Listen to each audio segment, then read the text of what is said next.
Alright, let's get straight to it. But first, a quick and important heads up. The information in this video is for educational purposes, designed to help you level up your mental game. I am not a doctor or a licensed therapist. These are performance strategies, not medical advice. If you're dealing with serious anxiety or mental health issues, please talk to a qualified professional. Your well-being is priority number one. This presentation is no substitute for professional care.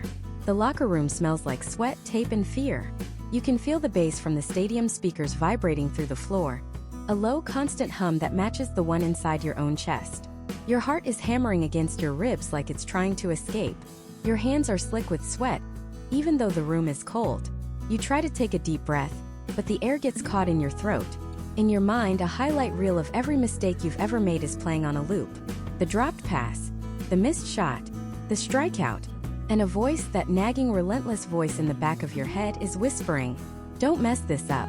Everyone is watching. Don't be the one who chokes." If that feeling is familiar, if you've ever felt the crushing weight of pressure steal your talent right when you needed it most, then you are in exactly the right place. Because that feeling, that's not a sign of weakness. It's a sign that you care. But caring isn't enough to win. In fact, caring too much about the wrong things is the fastest way to lose before the game even starts. We spend thousands of hours in the gym, on the field, on the court, perfecting our bodies, honing our physical skills. We lift, we run, we drill until our muscles scream. But what about the other 90% of the game? The part that's played on the 6-inch battlefield between our ears. A study from the University of Chicago found that athletes under pressure often suffer from what's called paralysis by analysis. Your brain, flooded with stress hormones, literally short circuits. The complex motor skills you've practiced a million times suddenly become foreign and clunky. Your instincts vanish. You start thinking instead of doing. And in sports, the moment you start thinking, you're already a step behind. You've lost. This video is your weapon against that paralysis. This is your blueprint for mental domination. We're not going to talk about just thinking positive or looking at motivational posters. That's surface-level garbage. We are going to install a new operating system in your mind, a tactical, bulletproof protocol that will allow you to walk into any high-stakes situation. The championship game, the final round, the tryout for the team you've dreamed of your whole life. With ice in your veins and absolute certainty in your heart. You will learn how to command your focus, silence your inner critic, and unlock the peak performance that you know you're capable of on demand. So how do we do it? We start by building a fortress, a mental fortress. And the very first brick, the foundation of this entire structure, is a simple but profound concept I call the control circle. Imagine two circles, one inside the other. The inner circle, the small one right in the center, contains everything you have direct, immediate control over. Your effort, your attitude, your breathing, your focus, your self-talk, your pre-game routine. This is your domain. This is your kingdom. You are the absolute ruler here. Now imagine the outer circle. This area contains everything else. Everything you have zero control over. The weather, the referees, the crowd, what your opponents are doing, what your coach is thinking, what people are saying on social media, the final score of the game. Yes, I said it. The final score. You do not have direct control over winning or losing. You only control the actions that lead to winning. Every single athlete who chokes, who crumbles under pressure, does so for one reason. They spend their precious mental energy and focus on the outer circle. They worry about the ref's bad call from the last play. They get intimidated by the screaming fans. They get frustrated by their opponent's lucky shot. They obsess over the outcome. What if we lose? Instead of obsessing over the process, their focus leaks out of their inner circle, and with it goes their power, their confidence, and their ability to execute. The mentally elite, the champions, the clutch performers, they live and die inside that inner circle. They are pathologically obsessed with what they can control, and they are ruthlessly disciplined about ignoring everything else. Think of the greatest free throw shooter in basketball history. When he steps to the line down by 1, with 1 second on the clock and 20,000 people screaming for him to miss, what is he thinking about? Is he thinking about the noise? Is he thinking about the articles that will be written if he misses? Is he thinking about letting his teammates down? No. His world shrinks to the size of a basketball. He's focused on his breath, the feel of the leather on his fingertips, the bend in his knees, the flick of his wrist, his routine, his process. Everything else, it's just noise. It doesn't exist. Let me tell you a story about a college swimmer named Maya. She was a phenomenal athlete in practice, broke records day in and day out. But in big meets, she'd consistently underperform. She'd get to the finals and it was like a different person was on the starting block. Her times would be a full second, sometimes 2 seconds slower than her practice times. Her coaches were baffled. Her parents were worried. And Maya was devastated. She felt like a fraud. So her coach sat her down, and instead of talking about her stroke or her kick, he drew 2 circles on a whiteboard. He asked her, "Maya, when you're standing on that block before the championship race, what are you thinking about?" And she started listing things off. "I'm thinking about the girl in the lane next to me, she has a faster qualifying time. I'm thinking about the scholarship I need to earn. I'm thinking about not disappointing my parents in the stands. I'm thinking about the water being a little too cold." Her coach pointed to the drawing. "Every single one of those thoughts," he said, "is in the outer circle. They are poison. They are anchors tied to your feet. For the next week, we are not going to talk about winning. We are not going to talk about your opponents. We are only going to talk about the things inside your circle. Your start, the power of your pull, the tempo of your kick, the efficiency of your turn, your breathing pattern. That's it. That is your entire world." Felt strange at first, but Maya committed to it. She created a pre-race mantra that was just a list of her control circle items.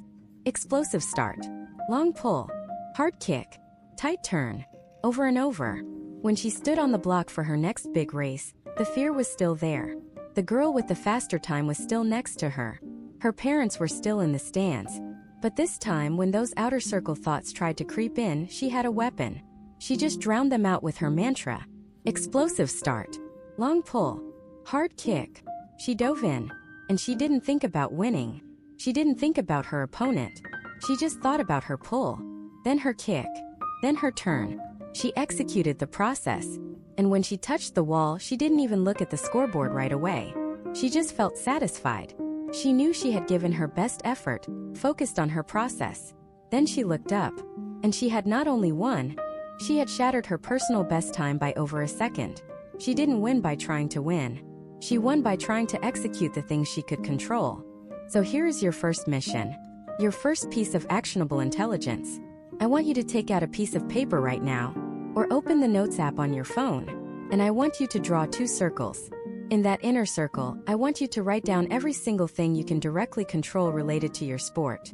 Be specific, not just my effort. What does effort look like? Is it sprinting through the line? Is it your defensive stance? Is it communicating with your teammates? Write it all down.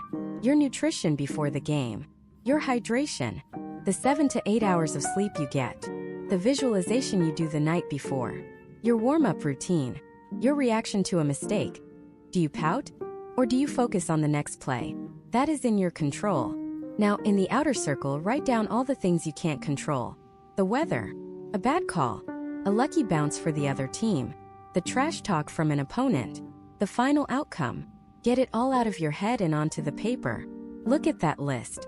This is the stuff that has been hijacking your performance. This is the mental poison. Your job from this moment forward is to become a guardian of your inner circle. Your focus is a precious resource, more valuable than your time or your energy. You must protect it fiercely. Every time you catch your mind drifting to that outer circle during practice or a game, you need to have a trigger, a mental reset button that brings you back. Could be a physical cue like clapping your hands once. It could be a verbal cue. A single word you say to yourself like process or focus or control. This isn't a one-time fix. This is a discipline. It's a muscle you have to build. You will fail at it. Your mind will wander. That's okay. The goal isn't perfection. The goal is to get better at catching yourself faster and recentering your focus quicker than your opponent. The athlete who can spend the highest percentage of the game focused on their control circle is the athlete who will dominate. This is the foundation.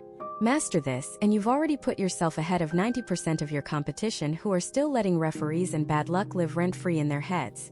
But this is just the first step in building our mental fortress. Because even when you're focused on what you can control, there's still that one enemy that lives inside the circle with you. That voice, the one that tells you you're not good enough, the one that replays your mistakes, the inner critic. How do you fight an enemy that knows all of your deepest fears? how do you reprogram the very words you say to yourself to build unshakable, bulletproof confidence? That's the code we're cracking next. That voice. It's the most dangerous opponent you will ever face. It's not on the scouting report. You can't watch game film on it. Because this opponent lives inside your own head, using your own voice, and it has access to your entire playbook of fears. We call it the inner critic, but that's too soft. Let's call it what it is, the internal opponent. And defeating it is the single most important battle you'll fight before the game even starts. You see, our brains are hardwired for survival, not for a championship trophy. For thousands of years, the humans who survived were the ones who were hyper-aware of threats. The rustle in the bushes wasn't the wind, it was a predator. That strange fruit wasn't a new food source, it was poison. This is called a negativity bias. Your brain is designed to latch onto negative information and potential threats 5 times more strongly than positive information. So when your internal opponent whispers, "What if you mess up?" your brain doesn't just hear it. It puts it on a loudspeaker and blasts it through your entire nervous system. That voice isn't just you being hard on yourself. It's an ancient survival mechanism being hijacked and used against you in a modern-day arena. So how do you fight a ghost? You don't. You give it a name. This is the first and maybe the most powerful hack to disarm your internal opponent. Take that critical, anxious voice and give it a ridiculous name. Call it Worrying Walter or Panicky Pete. By giving it a separate identity, you create separation. It's no longer you thinking, "I'm going to fail." It's Panicky Pete whining again. Suddenly, the thought loses its authority. When it pipes up pre-game, "You're not ready for this, you didn't practice enough." You can mentally turn to it and say, "Pete, not now. The adults are talking." This simple act of externalizing the voice robs it of its power. It goes from being a terrifying internal truth to an annoying uninvited guest at your party. The second step is to stop arguing with it. Fighting a negative thought is like trying to punch smoke. You just get tired and the smoke is still there. Instead, use what I call the acknowledge and dismiss technique. When Worrying Walter says, "The pressure is too much, you're going to choke," don't fight it. Don't say, "No, I'm not." That just engages it in a debate. Instead, simply acknowledge it. "I hear that thought. Thanks for the input, Walter." And then you pivot. You physically turn your attention to something else. Lacing your shoes, stretching your hamstring, listening to your music. You're not validating the thought. You're treating it like a bad suggestion from a clueless advisor. You acknowledge its presence and then calmly choose to focus on what actually matters. You are taking back control of your attention, which is your most valuable pregame asset. But the kill shot, the technique that truly silences the internal opponent, is arming yourself with cold, hard proof. I call this building your evidence locker. Your internal opponent deals in fear-based fiction. You need to counter it with fact-based confidence. Right now, I want you to take out your phone, open a new note, and for the next week, every single time you do something that proves you are capable, you write it down. Every extra rep you did after practice, every time you nailed that difficult drill, every compliment a coach or teammate gave you, every time you pushed through when you were tired.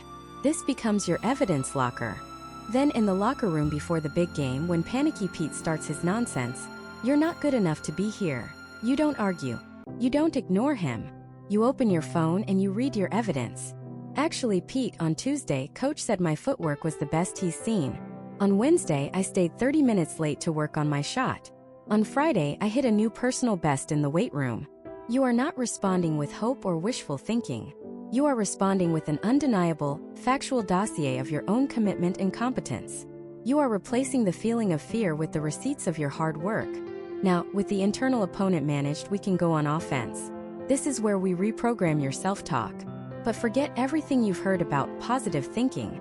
Simply standing in the mirror and saying, "I'm the greatest champion in the world," when you don't believe it is useless. In fact, it can be harmful. Your brain has a built-in lie detector, and when you feed it a statement that is too far from your current reality, it rejects it, and you can end up feeling even more like a fraud. The secret is to shift from affirmations to instructions. Elite athletes don't flood their minds with vague positivity. They use precise instructional self-talk that is directly tied to their performance. A basketball player at the free throw line isn't thinking, "I'm the best shooter ever."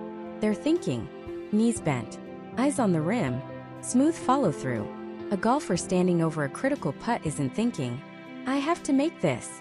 They're thinking, "Steady head, smooth tempo, accelerate through the ball." This type of self-talk is incredibly powerful because it does two things. First, it focuses your mind on the process, not the outcome, which immediately lowers the stakes and reduces anxiety. Second, it activates the muscle memory you've built over thousands of hours of practice. You are literally talking your body through the motions it already knows how to do perfectly. Once you have your instructional cues locked in, you can layer on the second type of effective self-talk. Motivational self-talk that is grounded in truth. Instead of "I'm invincible," try "I am prepared for this moment." Instead of "I will not fail," try "I can handle whatever happens." See the difference? One is a fantasy, the other is a fact. I have trained for this. I belong here. One play at a time. Control what I can control. These are the mantras of champions. They aren't lies. They are reminders of the work you've put in and the mindset you need to execute. Imagine a quarterback in the huddle, down by 4, 90 seconds left on the clock. The crowd is deafening. The internal opponent is screaming, "Don't throw an interception. The whole season is on you." The old you would have fought that thought, gotten tense, and probably made a mistake. But the new you hear "Panicky Pete" and you say, "Thanks for sharing, Pete. Your shift is over." You open your mental evidence locker and remember the 2-minute drills you perfected all season. Then you step under center and your self-talk kicks in. It's not, "I'm a hero." It's, "Check the coverage. Feet active. Eyes downfield." That's your instructional talk. And underneath it, the quiet hum of your motivational talk. "I am prepared for this. One play at a time." The fear is gone, replaced by a calm, focused, and lethal execution. You've learned to master the opponent within. You have the tools to reframe the narrative, to build a fortress of evidence, and to speak to yourself like a coach, not a critic. But what happens when the pressure isn't just in your head? What happens when the roar of 50,000 people is crashing down on you? When the weight of your team's, your city's, your family's expectations are sitting squarely on your shoulders? Taming your own mind is one thing. How do you block out the noise of the entire world? That's the code we're cracking next. It's the roar you hear even when you're wearing headphones. The phantom weight of a million eyes watching your every move. It's the buzz of your phone with a "good luck" text that feels less like encouragement and more like a reminder of the stakes. This isn't just pressure. This is a siege. A full frontal assault on your focus, launched by the very world you're trying to conquer. And if you don't have a defense, your mind will be the first casualty, long before the game is even lost. So how do the greats handle it? They don't just block it out. That's a myth. You can't simply will away the noise of a stadium or the expectations of a nation. Trying to ignore it is like trying to ignore a hurricane by closing your eyes. The wind still rips the roof off. No, the elite don't ignore the storm. They build a fortress, a mental structure so strong, so soundproof, that the hurricane of external pressure becomes nothing more than background noise, a gentle hum on the other side of the wall. And today, I'm giving you the blueprints to build your own. The first cornerstone of this fortress is a simple but profound technique called the control circle. Imagine for a moment you're a quarterback, standing in the pocket with seconds left on the clock. It starts to rain. The crowd is deafening. A sportscaster in a booth miles away is critiquing your footwork. Your mom is watching at home, her heart in her throat.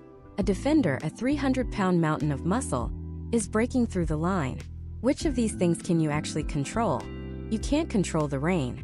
You can't control the crowd. You can't control the commentator, your mom's anxiety, or even, in that split second, the defender who just beat your lineman. What you can control is your breathing, your grip on the ball, your eyes scanning the field, your decision to step up in the pocket, your throwing motion. The control circle is the practice of drawing a hard, non-negotiable line between what is inside your immediate power and what is outside of it. Most athletes crumble because they spend 90% of their mental energy on things they can't change. They worry about a bad call from the ref. They get angry about a teammate's mistake. They obsess over what the media will say tomorrow. This is like trying to power your house by plugging into your neighbor's empty socket. It's a total waste of energy. Here's how you build this wall. Sometime this week, take out a piece of paper and draw a big circle in the middle. Inside that circle, I want you to write down every single thing that is 100% within your control for your next performance. Your effort, your attitude, your pregame routine, your hydration, your self-talk, your focus on the next play, not the last one. Now, outside that circle, write down everything else. The opponent's skill, the referee, the weather, the crowd, the final score. Your coach's mood. What your parents think. Look at that paper. Everything outside that circle is noise. It exists, but it is not your responsibility. Your only job is to dominate what's inside the circle. When you feel that wave of pressure, you mentally point to it and ask one question. Is this inside my circle? If the answer is no, you consciously refuse to give it your energy. You let it go. It's not easy, but it is a discipline. And it's the first wall of your fortress. But a fortress with strong walls is useless if you leave the front gate wide open. The second principle is curating your input diet. Think about it. In the days before a big competition, you wouldn't eat junk food, right? You wouldn't load up on pizza and soda because you know it would make you sluggish and weak. Yet, we allow our minds to feast on an all-you-can-eat buffet of mental junk food. We scroll through social media, reading comments from faceless trolls. We watch sports debate shows where analysts who have never played the game break down our every flaw. We absorb the anxiety of our friends and family. Every tweet, every headline, every opinion is a dose of mental sugar or poison, and most of it is poison. It creates narratives in your head that aren't yours. You're the underdog. You're in a slump. This is a must-win game. This is where you follow the lead of one of the greatest mental performers of all time, LeBron James. Every year before the playoffs, he famously announces, "Zero Dark 3023. It means he's off social media. No Twitter, no Instagram, no news. He is completely cutting off the flow of external input. He isn't being rude, he's being strategic. He understands that his focus is a finite resource, and he refuses to let anyone or anything steal it from him. He is closing the gate to his fortress. You need to do the same. For the 24, 48, or even 72 hours before your game, declare your own lockdown. This is your Zero Dark 30. Put the phone away. Delete the apps if you have to. Tell your friends and family, I love you, but I'm locking in. Let's talk after the game. You have to be ruthless in protecting your headspace. The world will be there when you get back. The opinions, the noise, the drama, it will all be waiting. But you will face it with a trophy in your hand, not with regret in your heart, because you chose to feed your focus instead of your fears. Now we have the walls and we have the gate. But who is the warrior standing guard inside? This brings us to the third and perhaps most powerful tool, creating a performance persona. Let me tell you about a young basketball player who was one of the best in the world, but he felt the pressure was eating him alive. The expectations, the media scrutiny, the demands of his personal life. It was all becoming one giant chaotic mess. He needed a way to separate the man from the athlete. So he created an alter ego, a persona he could step into when he walked onto the court. That player was Kobe Bryant, and the persona was the Black Mamba. Kobe said that when he was on the court, he wasn't Kobe, the guy who had to deal with family issues or business deals. He was the Mamba, and the Mamba had one job: destroy the competition. The Mamba was fearless. The Mamba was relentless. The Mamba didn't feel pressure. It applied it. This wasn't just a cool nickname. It was a psychological masterpiece. It was a switch. He created a mental construct that allowed him to access the most lethal, focused version of himself on command, while shielding his personal self from the intense heat of the spotlight. You can do the same. This isn't about being fake. It's about compartmentalizing. Ask yourself, who is the ultimate version of you as an athlete? What are their characteristics? Are they calm like a bomb disposal expert? Are they aggressive like a shark? Are they a leader like a general? Give that persona a name. It could be the anchor, the ghost, the engine. Before you step out of the locker room, take one deep breath and consciously step into that role. You walk differently. You see the field differently. Your internal monologue changes from, I hope I don't mess up, to it's time to go to work. This persona becomes the guardian of your fortress. It's the part of you that thrives in the storm, that feeds on the roar of the crowd instead of being intimidated by it. The control circle defines your territory. The input diet locks the gate. The performance persona stands guard. Together, they form an almost impenetrable defense against the crushing weight of external expectation. You stop fighting the world and start managing your own mind. You realize the only pressure that can truly break you is the pressure you allow inside. But this raises a terrifying question. We've built this incredible fortress to keep the world out. But what happens when the most dangerous enemy is already inside the walls? What do you do when the voice calling you a failure, telling you you're not good enough, is your own? That's the final battleground. And conquering that inner critic is what separates the great from the legendary. That inner critic doesn't use a sword. It uses your own memories against you. It doesn't lay siege with an army. It whispers doubt in the quiet moments before you step onto the field, the court, the track. It's the most insidious opponent because it knows all your weaknesses. It wrote the playbook on your fears. So how do you fight a ghost? How do you defeat an enemy that sounds exactly like you? You don't fight it. You retrain it. You turn your greatest critic into your greatest coach. Consider the story of Andre Agassi. For years, he was one of the most gifted tennis players on the planet, but he was a man at war with himself. He hated tennis. He felt like a fraud. His inner voice was a relentless tyrant, telling him he was a phony, that he didn't deserve his success, that he would inevitably fail. He would be in the middle of a Grand Slam final, and the loudest voice he'd hear wasn't the crowd's. It was the one in his own head, screaming that he was going to blow it. And so, he often did. He'd self-destruct, throw matches, and spiral into a place of deep unhappiness. His enemy wasn't the man across the net. It was the man in the mirror. Then something shifted. Through grueling work, he began a process of what we can call the interrogation and reframe. He didn't just try to ignore the voice or shout over it with hollow positive affirmations. That's like trying to hold a beach ball underwater. The second you lose focus, it bursts to the surface with even more force. Instead, he started treating that critical voice not as an undeniable truth, but as a witness on the stand, a hostile witness to be sure, but one that could be cross-examined. This is the first, most crucial step. You must separate yourself from the voice. Give it a name.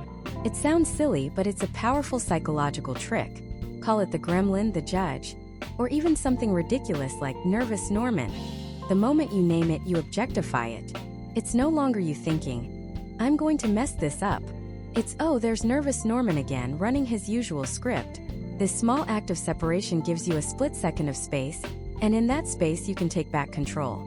The second step is the interrogation. When that voice pipes up, you don't accept its claims at face value. You put it on trial. The voice says, you always choke under pressure. You, the calm, rational attorney of your own mind, step forward and say, objection. Where is the evidence for that sweeping generalization? You force it to be specific. You bring up counter-evidence. Remember the regional championship last year? The tiebreaker? We came through then. Remember that brutal practice last Tuesday when everyone else was gassed, and we pushed through for 3 more reps? We have a history of performing under pressure.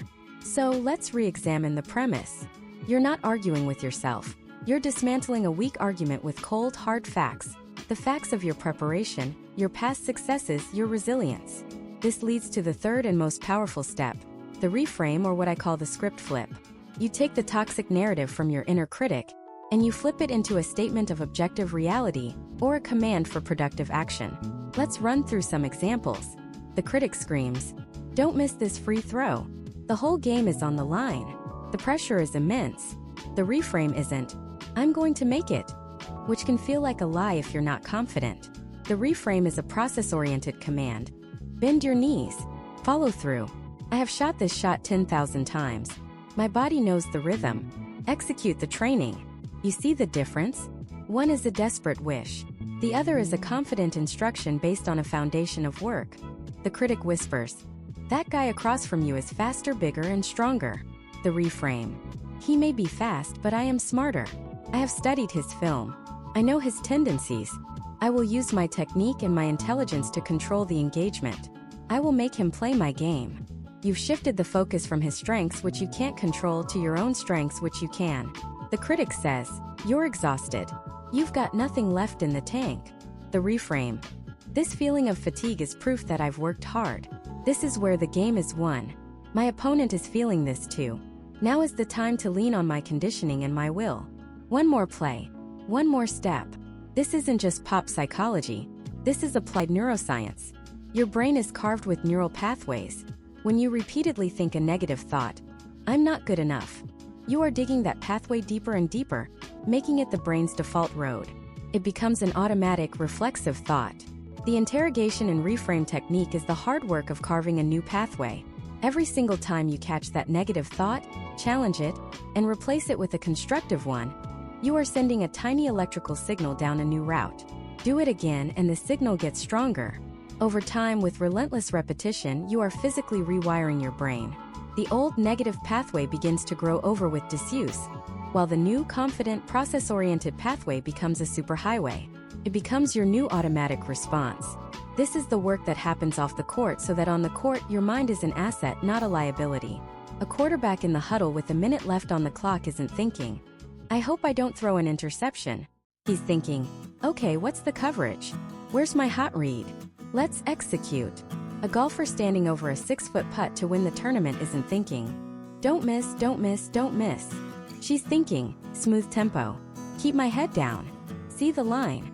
Let the putter do the work." They have already done the work of silencing nervous Norman, so all that's left is pure focus and execution. This is the internal alchemy that turns pressure into fuel. You've taken the most potent poison, your own self-doubt, and you've learned how to turn it into the very source of your strength. You've conquered the enemy within. The fortress of your mind is secure from internal attack.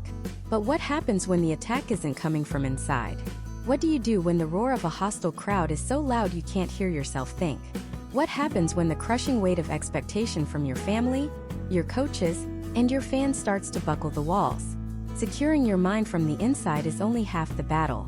To be truly unshakable, you must also build a fortress so impenetrable that no amount of external chaos can ever breach your focus.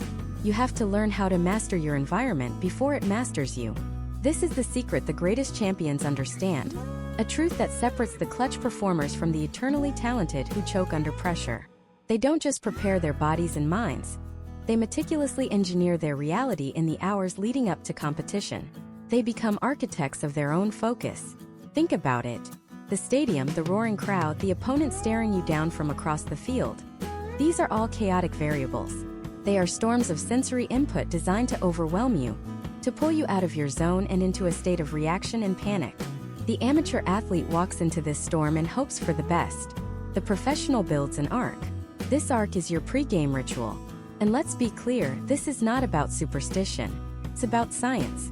It's not about wearing your lucky socks to magically win. It's about creating a sequence of controlled actions that tells your brain, everything is normal. We are in charge. We have been here before, and we know exactly what to do. I once worked with a college quarterback, let's call him Alex. He was a phenomenal talent in practice, but in big away games he'd crumble. The noise, the hostile environment, it just ate him alive. His mind would race, his passes would sail, and his confidence would evaporate by the second quarter. So, we stopped working on his throwing motion and started working on his locker room routine. We built his arc piece by piece. His ritual began exactly 90 minutes before kickoff. First, he would find a quiet corner and slowly, methodically, tape his left wrist, then his right. The same number of reps, the same amount of tension every single time. Then, he'd sit and drink exactly half of a specific brand of sports drink. Not the whole thing, always half. Next, he would lay out every piece of his uniform on the bench in a precise order. Pants, pads, jersey, helmet. He would put them on in that exact sequence. Finally, he would put his headphones on, close his eyes, and listen to the same 3 songs. Not a playlist of 300, just 3. The same 3 in the same order every game. To an outsider, it looked obsessive, maybe a little strange. But to Alex, it was his anchor in the hurricane. While his teammates were nervously hyping each other up or getting lost in the pre-game chaos, Alex was in his own controlled world. Each familiar action, the tape, the drink, the uniform, was a psychological trigger. It systematically shut down the part of his brain that worried about the 70,000 screaming fans, and activated the part that knew how to throw a perfect spiral. The ritual didn't give him luck. It gave him certainty in an environment of total uncertainty. It narrowed his focus from the entire overwhelming stadium to the simple, controllable act of putting on his pads. By the time that third song ended, he wasn't the scared kid anymore. He was the quarterback. He was ready. This is the power you need to harness. Your ritual is your declaration of control. It's you telling the universe, I don't care what you throw at me, because for the next 90 minutes, I am living in a world I built. And in this world, I am invincible. This philosophy extends beyond a ritual. It's about a ruthless obsession with controlling every single thing you possibly can, so you can free up all your mental energy to deal with the things you can't. The night before the game, your bag should be packed. Not thrown together, but packed with intention. Every piece of equipment checked, every backup item in its place. You control this. Your pre-game meal? It should be the same meal you've tested and know works for your body. No surprises, no last-minute changes. You control this. The time you leave for the venue, the route you take, the person you talk to right before you go into lockdown mode. You control all of this. Why is this so critical? Because every decision you make, no matter how small, depletes your willpower. Deciding what to eat, finding your missing socks, scrambling to get a ride. These are tiny leaks in your mental fuel tank. By automating these decisions, by turning them into a non-negotiable system, you arrive at the game with a full tank, ready to spend that precious energy on reading the defense, not on wondering if you packed enough athletic tape. You have to draw a hard line in the sand. On one side are the controllables, your preparation, your effort, your focus, your routine. On the other are the uncontrollables. The weather, the officiating, the opponent's trash talk, a bad bounce. You pour 100% of your energy into the first side and consciously, deliberately, give 0% to the second.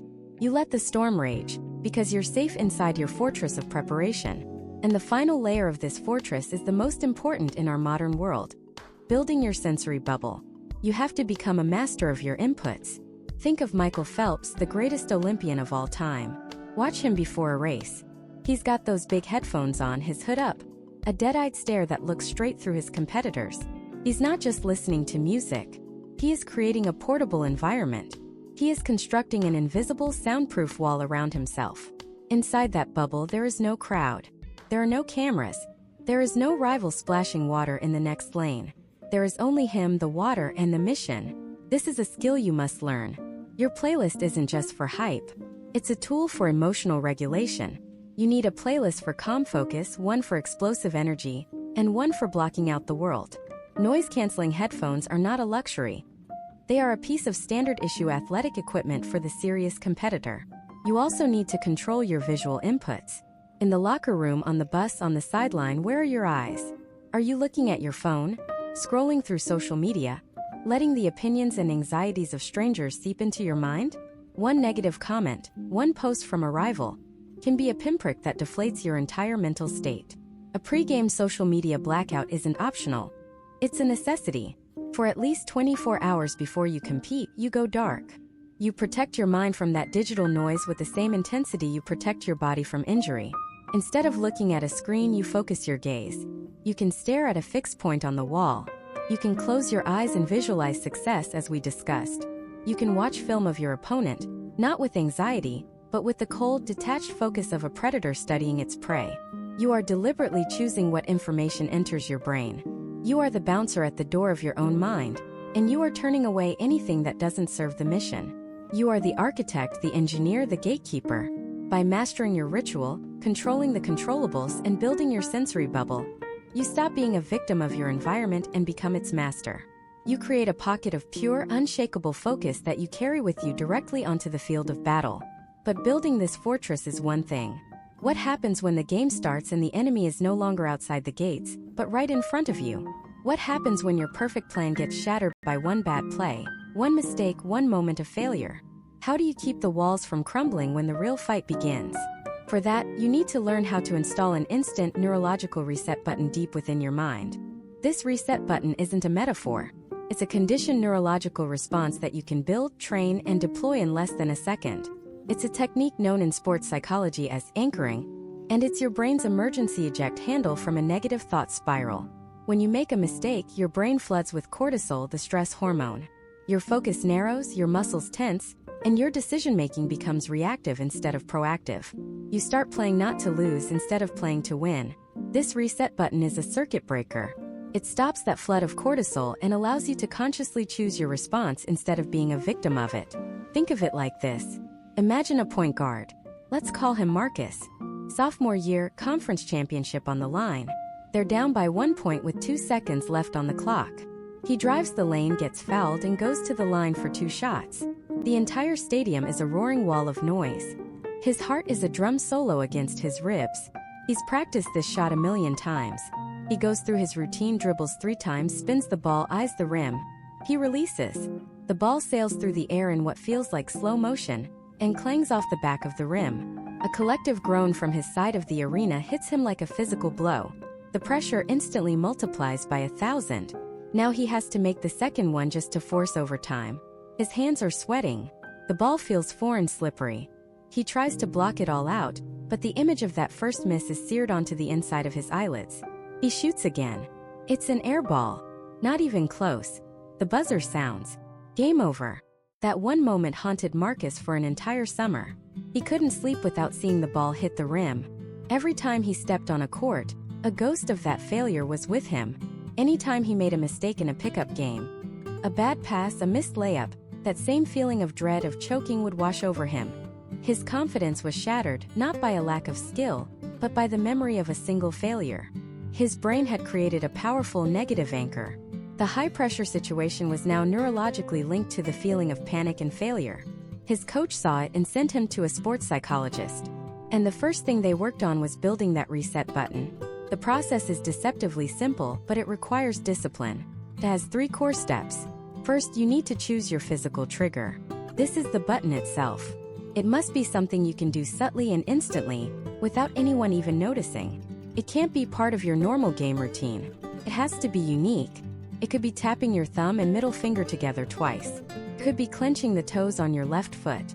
It could be a quick, sharp exhale you can barely hear. For Marcus, he chose to tap his chest right over his heart 2 quick times with his fist. It was a gesture that felt personal, grounding, and powerful to him. Second, you need to choose your anchor state. This is the mental and emotional state you want to reset to. You can't just reset to neutral, you have to reset to your peak performance state. You have to define it with incredible clarity. What does it feel like when you are completely in the zone? When you're playing loose, confident, and just reacting? Is it a feeling of calm focus? Aggressive intensity? Joyful freedom? You have to find a specific memory where you felt this state perfectly. For Marcus, it wasn't a game. It was a late-night practice session alone in the gym. The only sound was the squeak of his shoes and the swish of the net. He was just shooting for hours, not thinking, just flowing. The ball felt like an extension of his hand. He remembered the feeling of absolute certainty every time the ball left his fingertips. That was his anchor state. Empty gym focus. The third and most critical step is forging the connection. This is where the reps come in. You have to link the physical trigger to the mental state so powerfully that one automatically invokes the other. The psychologist had Marcus practice this every single day. He would sit in a quiet room, close his eyes, and use visualization to vividly recall that late-night practice. He'd smell the polished wood of the gym floor, feel the exact texture of the basketball in his hands, hear the perfect sound of the swish. He would build that feeling of empty gym focus up in his mind until it was as real and palpable as possible. And at the absolute peak of that feeling, when he felt completely immersed in that state of flow and confidence, he would perform his trigger, 2 quick taps over his heart. He did this over and over and over again, hundreds of times. He was carving a new neural pathway in his brain. He was teaching his nervous system that this tap, this specific physical action, means access that state of calm, confident focus now. The regular season started. In the first few games, Marcus was still a little hesitant, but he was using his trigger. After a missed shot, instead of letting his shoulders slump, he'd subtly tap his chest as he ran back on defense. It wasn't a magic pill. The negative thoughts didn't just vanish forever, but it was a disruption. It was a pause button on the spiral. It gave him a split second of separation from the emotion, a moment to remember the feeling of empty gym focus, instead of championship losing failure. The real test came in January. They were playing their biggest rival, a close game on the road. With a minute left, Marcus drove the lane and the ball was stripped from his hands. A critical turnover. The home crowd erupted, and for a second he felt it. That old, cold dread creeping up his spine. The ghost of the championship game was right there on his shoulder, whispering in his ear. He felt his muscles tighten, but this time was different. He had a tool. As he turned to sprint back on defense, he tapped his chest twice. Tap, tap. It wasn't a lightning bolt from the heavens, but it was a click, a neurological shift. The roar of the crowd seemed to fade just a little. The panicky, cluttered thoughts in his head were interrupted, and into that brief moment of quiet, the feeling he had practiced for months flooded in. The memory of the squeaking shoes, the perfect swish of the net, empty gym focus. His mind cleared. He wasn't thinking about the turnover anymore. He was just a defender in the present reading the offense. He saw the other team's guard get a little lazy with his crossover. He shot the gap, stole the ball back, went the other way and laid it in. They won the game. That is the power of a neurological reset button. It's not about never making mistakes. Mistakes are inevitable. It's about radically shortening your recovery time from them. The difference between an amateur and a pro isn't that the pro never fails. It's that their bounce-back time is almost instantaneous. They don't let one bad play bleed into the next 5. They have a mechanism to sever the emotional cord from the mistake, learn from it in an instant, and then be 100% present for the next play. Your trigger becomes your most powerful weapon against your own self-doubt. It's the tool you use to stay in the fight when your mind is telling you to fold. So you have your trigger. You've short-circuited the negative spiral. You've created a sliver of mental space. But what do you fill that space with? A reset is only as good as what comes after. How do you take that newly cleared mental real estate and build an unshakable fortress of focus in the seconds that follow? For that, you need to master the art of the performance breath. The performance breath isn't just breathing. It's an act of defiance. It's you in the roaring chaos of the arena, telling your own biology who's in charge. Normal breathing is automatic, a background process you ignore. The performance breath is a tool. It's a weapon. It's the most powerful and immediate way to hijack your own nervous system and bend it to your will. Think about the final 2 minutes of a championship game. You're the quarterback. Down by 4. 80 yards of green stand between you and immortality. The stadium is a living, breathing monster. Its roar a physical force pressing down on you. Your heart is a drum solo against your ribs. Your adrenal glands are dumping cortisol into your system like a fire hose. This is your body's ancient, hardwired response to a threat. It's screaming, run, fight, survive. It's preparing you for a life or death battle with a saber-toothed tiger, not for reading a complex zone defense and threading a football into a window the size of a shoebox. In this moment, your instincts are your enemy. They create tunnel vision. They make your muscles tight and jerky. They turn your brilliant strategic mind into a frantic buzz of static. This is the moment where most athletes crumble. Not because of a lack of skill, but because they are passengers in their own bodies, taken for a ride by a tidal wave of physiological panic. But the elite athlete, the one who lives for these moments, does something different. Before the play call even comes in, they initiate a single deliberate action. They perform a controlled tactical breath. Let's call it the 4x4, because it's as reliable and powerful as an all-terrain vehicle built to navigate the roughest landscapes. It goes like this. A 4-second inhale through the nose. Deep, silent, pulling the air all the way down into the belly. This isn't a shallow chest breath of panic. It's a deep, grounding breath of control. At the top of that inhale, there's a 4-second hold.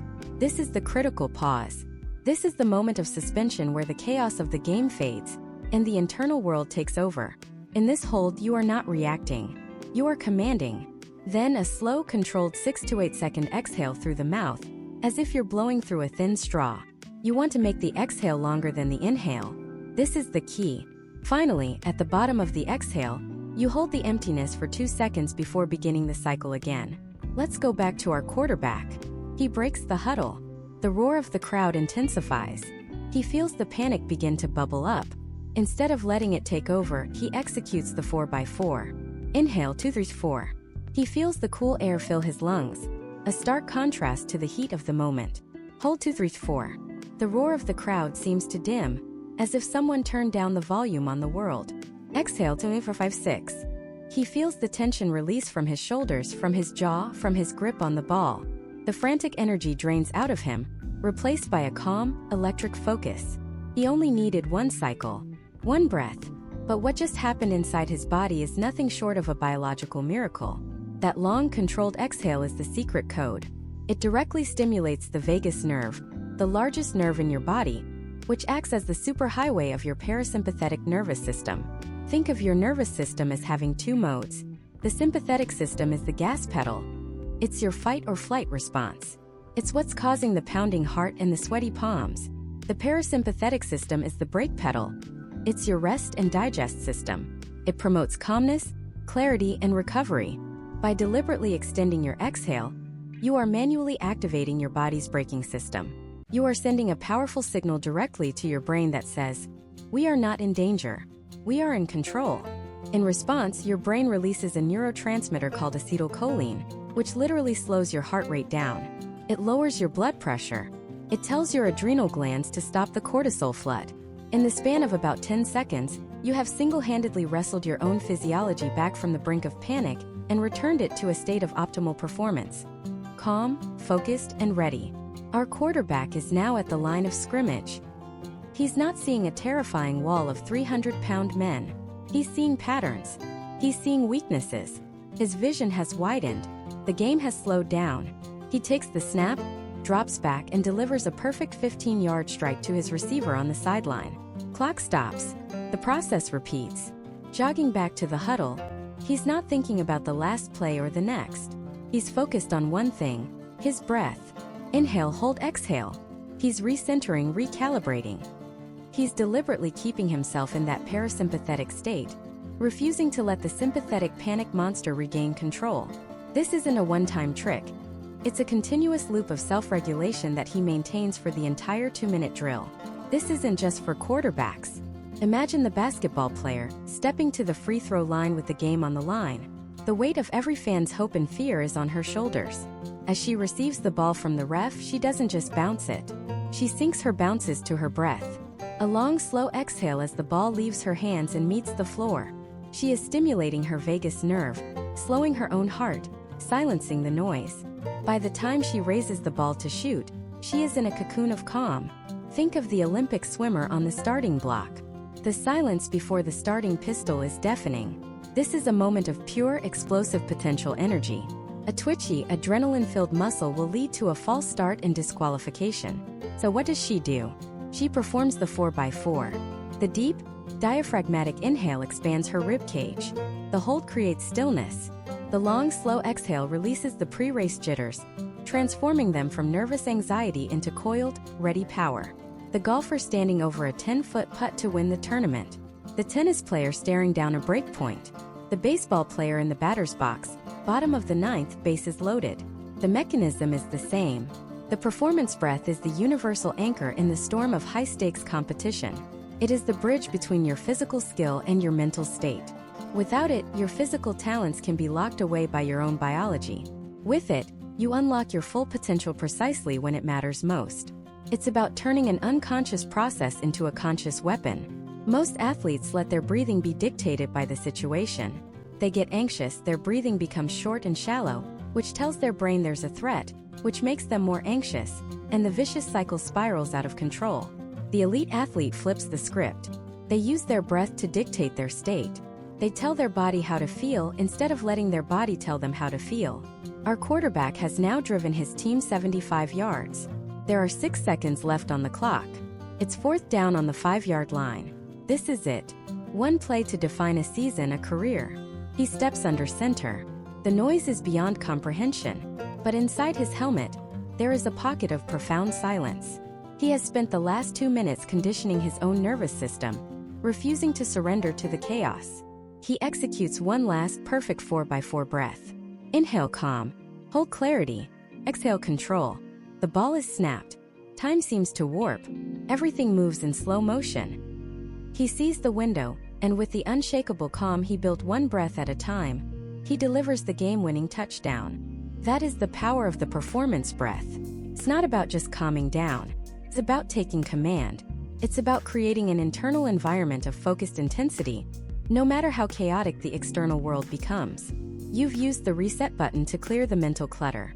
Now you've used the breath to lay a new foundation of physiological control. But a calm mind and a steady heart are only part of the equation. You've created the perfect internal state, a blank canvas. Now what picture do you paint on it? How do you fill that pristine mental space with the images of success before it even happens? Because what you see in your mind's eye in the seconds before you act will, more often than not, become your reality. This is the art and science of visualization. Not just daydreaming, not just wishful thinking, but a deliberate, focused neurological process of programming your success. Think of your brain as the most advanced flight simulator ever created. Before a pilot ever steps into a multi-million-dollar jet, they spend hundreds of hours in the simulator. They fly through perfect conditions. They fly through engine failures. They fly through torrential storms and navigate impossible landings. They do it over and over until the correct response is no longer a thought but an instinct. Their brain has already built the neural pathways for success and for crisis management before they ever leave the ground. You, as an athlete, have that same simulator between your ears. The question is, are you using it?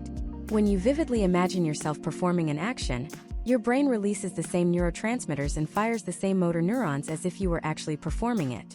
It's not magic, it's neuroscience. The brain can't always tell the difference between a richly detailed, multisensory imagined event and a real one. Every time you run a play in your mind, the perfect cut, the precise pass, the flawless shot, you are strengthening the neural pathways associated with that action. You are literally carving a groove in your brain, making the execution of that skill smoother, faster, and more automatic when the time comes. It's the difference between walking through a thick, overgrown forest for the first time and sprinting down a well-worn paved path. Mental rehearsal paves the path. So how do we do it?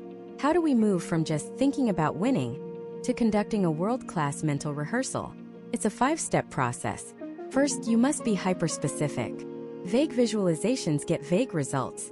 I see myself playing well is useless. It has no power. You need to get granular. If you're a basketball player, don't just see the ball going in the hoop. See the whole sequence. Feel the specific texture of the ball in your hands, the grain of the leather. See the way your guide hand is positioned. Feel the exact tension in your legs as you bend your knees. See the perfect arc of the ball as it leaves your fingertips, the backspin creating that beautiful, slow rotation. Hear the distinct, crisp swish of the net. Don't just see the successful outcome, see the impeccable process that created it. The more detail you feed your brain, the more real the simulation becomes, and the deeper the neural groove you carve. Second, you need to know when to use a first-person versus a third-person perspective. This is a pro-level distinction. First-person visualization is when you see the event through your own eyes. This is incredibly powerful for building kinesthetic feel and muscle memory. You are in your body. You feel the stretch in your muscles, the impact of your feet on the ground, the torque of your torso. This perspective is for embedding the feeling of a perfect execution. Third person is like watching yourself on a highlight reel. You're an observer, watching your body move with perfect form and strategy from the outside. This is excellent for correcting technique, analyzing your positioning relative to others, and reinforcing a positive self-image of yourself as a dominant, capable athlete. A great mental workout uses both. Use first person to feel the mechanics. Use third person to see the mastery. Third, and this is where most people fail, you must engage all of your senses. This is the key to tricking your brain into believing the simulation is real. Go beyond just the visual. What do you hear? Is it the roar of the crowd? Or is it a dead silent stadium where you can hear the squeak of your shoes and your own breathing? What do you feel? Feel the sweat on your brow, the coolness of the air hitting your lungs, the rough texture of the grip on a bat or a racket, the solid impact of a block or a tackle. What do you smell? The freshly cut grass on the field? The faint scent of chlorine from the pool? The unique smell of a gymnasium? Even taste, the metallic tang of pure effort in the back of your throat. By building this complete, multisensory world, you are creating a memory of an event that hasn't happened yet. Your brain logs it as an experience, an I've been here before moment. So when you step into the real game, it doesn't feel new or intimidating. Feels familiar. Feels like coming home. Fourth, you must visualize both the process and the outcome. Many athletes make the mistake of only visualizing the moment of glory. Holding the trophy, celebrating with teammates, seeing the final score in their favor. This is outcome visualization, and it's important for motivation and belief. It builds your why. But it's not enough. You must spend the majority of your time visualizing the process, the moment-to-moment execution, the relentless, perfect execution of your job, play after play, the flawless footwork, the split-second decision, the disciplined defense. The process is the cause, the outcome is the effect. If you only visualize the effect, you haven't trained your brain on how to create the cause. Champions don't just dream of the finish line. They mentally rehearse every single step it takes to get there. And finally, the fifth and most advanced step, visualize adversity. This is what separates the mentally tough from the mentally fragile. Your big game is not going to be a perfect highlight reel. You will make a mistake. The opponent will make a great play. The referee will make a bad call. Things will go wrong. The amateur athlete hopes this won't happen. The professional athlete prepares for it. In your visualization, see yourself throwing an interception, missing a shot, or losing a point. But then, and this is the crucial part, immediately visualize your perfect response. See yourself instantly flushing the mistake. See your body language remain strong and confident. See yourself taking a deep, centering breath and immediately refocusing on the next play. See yourself coming back and making the next play a perfect one. You are giving your brain a pre-programmed response to failure. It's a mental inoculation. When adversity strikes in the real game, you won't panic because you've already lived through it. You've already practiced your recovery. Your brain will simply execute the plan. Acknowledge, reset, dominate the next moment. Michael Jordan was a master of this. He would say, "I've never lost a game. I just ran out of time." But his preparation was legendary. He would sit in the dark, eyes closed, and visualize the entire game before he played it. He saw himself moving, cutting, shooting. He saw his opponents and how they would try to guard him. He saw himself responding to their every move. Most importantly, he would visualize himself taking and making the game-winning shot over and over and over again. So when the actual moment arrived, with millions watching and the pressure at its peak, for him it wasn't a moment of chance. It was a moment of repetition. He had already successfully made that shot 1,000 times in his mind. The physical act was just the final echo of a victory that was already won. This is not just positive thinking. This is targeted, neurological training. You are building the blueprint for success. You are paving the pathway so that under pressure, your body can run on autopilot down a road it already knows intimately. You have created a movie in your mind, starring you as the hero, and you've watched it so many times you know every line, every action, every triumphant scene by heart. You've built the perfect movie of success in your mind. But what happens when the real-world director, pressure, tries to change the script? What happens when the chaos of the game hits? The crowd gets loud, and your heart starts pounding in your chest. How do you stay in control of the narrative then? That's the moment of truth. That's where mental preparation transcends theory and becomes a weapon. The answer lies in forging what I call a mental circuit breaker. It's a pre-programmed response that you install in your mind, ready to be deployed the second you feel yourself spiraling. It's not about preventing the storm. It's about having an anchor that holds you steady when the hurricane hits. Think of a basketball player stepping to the free throw line. Game on the line, final seconds ticking down. The home crowd is a roaring, deafening monster, waving distractions behind the hoop. The weight of every practice, every teammate's expectation, every fan's hope, it all comes crashing down on their shoulders. Their heart is a drum solo against their ribs. Their palms are slick with sweat. The negative thoughts start to whisper, "Don't miss. Everyone's watching. You missed the last one." This is the chaos. This is pressure trying to hijack the narrative. But the prepared athlete doesn't fight the noise. They don't try to shout down the negative thoughts. Instead, they activate their circuit breaker. Maybe it's a physical cue. They bounce the ball 3 times. Not 2, not 4. Always 3. The familiar rhythm, the specific feel of the leather on their fingertips, the sound of the ball hitting the hardwood. It's a sensory anchor. It pulls their focus from the roaring chaos of the stadium into a tiny, controlled bubble of reality that is just them and the ball. Or maybe it's a verbal cue. As they take their deep breath, they silently repeat a single word to themselves. A word they've charged with meaning for weeks in practice. A word like execute, or smooth, or center. This word isn't a plea, it's a command. It cuts through the static of doubt and fear like a laser. It tells the brain, ignore all other signals. This is the only one that matters right now. What's happening here neurologically is fascinating. When you're under extreme stress, your amygdala, the brain's primitive fear center, goes into overdrive. It floods your system with cortisol and adrenaline, triggering the fight or flight response. Your fine motor skills deteriorate, your thinking becomes clouded. That simple practice routine, the 3 bounces, the keyword, acts as a pattern interrupt. It breaks the feedback loop of panic. It signals to your prefrontal cortex, the rational executive part of your brain, to come back online. It's like hitting Control-Alt-Delete on your own anxiety. You're not eliminating the pressure. You are momentarily stepping outside of it to regain control of your own system. This anchor, this circuit breaker, is your gateway to the single most powerful tool for in-game performance: shrinking the moment. The unprepared athlete stands at that free throw line and sees the entire game, the season, their reputation. The mentally prepared athlete uses their anchor to shrink their entire universe down to a 10-foot shot. The crowd vanishes. The scoreboard disappears. The future outcome, the win or the loss, evaporates. All that exists is the routine. Bend the knees, eye on the rim, follow through. This is the one play at a time mentality, but on a microscopic level. It's not just about forgetting the last play and focusing on the next one. It's about focusing on the next second. A quarterback in a 2-minute drill isn't thinking about the game-winning touchdown pass. He's thinking about getting a clean snap. Then he's thinking about his first read. Then his second. He's shrinking an impossible task, driving 80 yards in 90 seconds against a world-class defense, into a series of simple, manageable actions. He's living in a world that is only 5 yards deep. By executing in that tiny window, a path to the end zone reveals itself, one small step at a time. This prevents the mind from being crushed by the sheer magnitude of the objective. You don't climb a mountain by staring at the summit. You climb it by focusing on where to place your foot next. Your circuit breaker is the tool that allows you to shrink the moment.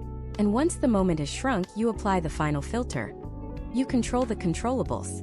This is a mental discipline of radical acceptance and ruthless focus. Imagine drawing a circle around yourself. Inside that circle is everything you have direct, immediate influence over. Your attitude, your effort, your breathing, your self-talk, your focus, your execution of the technique you've practiced 10,000 times. That's your world. That's your kingdom. Outside that circle is everything else. The referee's bad call, the weather, a lucky shot by your opponent, the crowd screaming your name or cursing it, your coach's mood, a teammate's mistake. These are the uncontrollables. The amateur athlete wastes precious mental energy and emotional capital on the things outside that circle. They scream at the ref, they get frustrated by the wind, they dwell on their teammate's error. They are essentially trying to steer the ship by yelling at the ocean. It's pointless, and it drains the very energy they need to perform. The elite competitor understands this distinction in their bones. When the ref makes a bad call, they feel the flash of anger. They're human, but they immediately use their anchor to bring their focus back inside their circle. They can't control the call, but they can control their response to it. They can control their next breath. They can control their focus for the very next play. They consciously release the uncontrollable and reinvest their entire being into what they can control. This isn't a passive act. It's an aggressive one. It's a declaration. I will not allow my performance to be dictated by things I cannot influence. I will pour every ounce of my focus, my will, and my energy into the few critical variables that are entirely within my power. This is the ultimate source of in-game mental freedom. When you stop worrying about the wind, you can finally focus on setting your sails perfectly. So, when the chaos hits, the process is simple, but it is not easy. 1. You feel the spiral begin. The anxiety, the anger, the doubt. 2. You deploy your circuit breaker. Your physical anchor, your verbal cue. You hit the reset button. This brings you back to the present. 3. You shrink the moment. The game is not the season. It's this play. This play is not the whole play. It's this single action. For within that tiny shrunken moment, you focus with fanatical intensity only on what is inside your circle of control. Your breath, your focus, your execution. This is how you stay in control of the narrative. You become the calm, quiet center of your own personal hurricane. The pressure doesn't vanish, but it no longer paralyzes you. Instead, it becomes the background noise to your symphony of focus. You've built the mental armor and forged these in-game weapons. But there's one final piece of the puzzle. It's what separates the great from the legendary. It's not about what you do before or during the game. It's what you do after. How do you process a win, and more importantly, how do you metabolize a loss to come back stronger than ever before? Let's talk about the most underrated, most misunderstood, and most powerful tool in an athlete's arsenal, the aftermath. Because how you handle the 60 minutes after the final whistle is infinitely more important than the 60 minutes before it. Most athletes get this catastrophically wrong. They treat a win like a party and a loss like a funeral. Both are poison to long-term success. Think about a win. The adrenaline is pumping, the validation is euphoric. It's a drug, and like any drug, it can make you sloppy. It creates a dangerous illusion of invincibility. You think, whatever I did worked, so I'll just do it again. This is the winner's trap. It's the subtle whisper of complacency that tells you to ease up, that you figured it out. But greatness isn't a destination you arrive at. It's a standard you fight to maintain every single day. The legendary coach Nick Saban has a famous 24-hour rule. His team is allowed to celebrate a victory, no matter how big, even a national championship, for exactly 24 hours. After that, it's erased. It's ancient history. Why? Because while you're celebrating last Saturday's win, your next opponent is already working to exploit your weaknesses. Processing a win correctly isn't about ignoring the joy. It's about channeling it. You enjoy the victory, you acknowledge the success, and then you put it under a microscope. You ask the hard questions. Yes, we won by 20, but where were our defensive lapses? Where did we get lucky?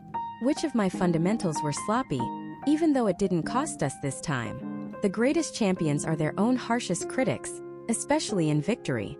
They hunt for flaws when no one else can see them. They're not looking for reasons to feel good. They're looking for evidence of where they need to get better. That's how dynasties are built. Not on the high of a single win, but on the humble, relentless pursuit of perfection that follows it. But let's be honest. It's not the wins that define us. It's the losses. A loss is the most potent, information-rich, character-forging event an athlete can experience.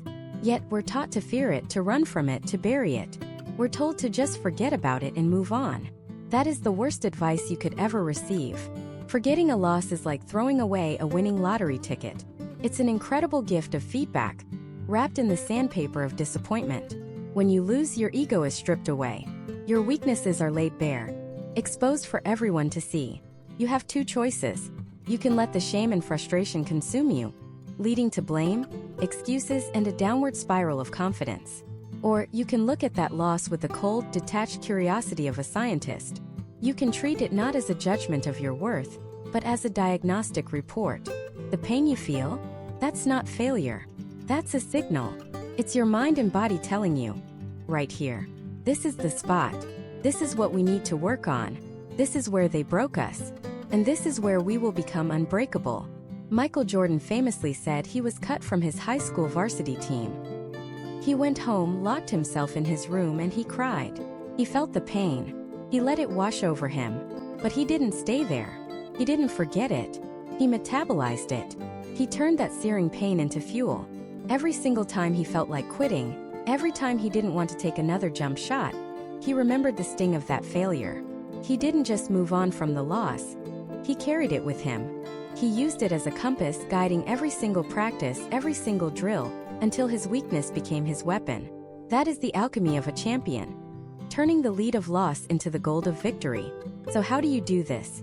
How do you build a system for processing the aftermath? It's a 4-step ritual, and you must perform it after every single competition, win or lose. Step 1 is emotional decompression. On the ride home, in the locker room, for the first few hours after the game, feel it. All of it. If you're angry, be angry. If you're ecstatic, be ecstatic. If you're disappointed, let that disappointment exist. Don't suppress it and don't force it. The mistake athletes make is trying to be a robot immediately. Suppressing emotion doesn't make it go away. It just buries it, where it will fester and cloud your judgment later. So give your emotions a runway. Let them take off and fly. But, and this is critical, give them a deadline. By the time you go to sleep that night, the emotional phase is over. You've honored the feeling, now it's time to move on to the work. Step 2, the next day, is objective analysis. This is where you become the scientist. You take out a notebook or a file on your computer, and you analyze the game with zero emotion. You are no longer the player, you are the scout. You watch the film. You review the stats. You ask brutally honest questions. What was the game plan, and where did I execute it perfectly? Where did I deviate? What were my unforced errors? What decisions did I make under pressure, and were they the right ones? What did my opponent do that I wasn't prepared for? This is not about beating yourself up. There is no room for "I'm terrible" or "I suck." This is a purely tactical debrief. It's about data collection. My footwork on the crossover was slow. I hesitated for a split second on the pass. I let their trash talk get in my head in the third quarter. Be specific. Be surgical. Find the evidence. Step 3 is to create actionable takeaways. This step is what separates amateurs from professionals. An amateur says, "I need to get better." A professional says, "Based on the data from yesterday's game, I will dedicate the first 15 minutes of my next 3 practices to defensive slide drills to improve my lateral quickness. And I will add a visualization sequence to my pre-practice routine specifically focused on staying calm when an opponent tries to get under my skin." See the difference? One is a vague wish. The other is a concrete, measurable plan for improvement.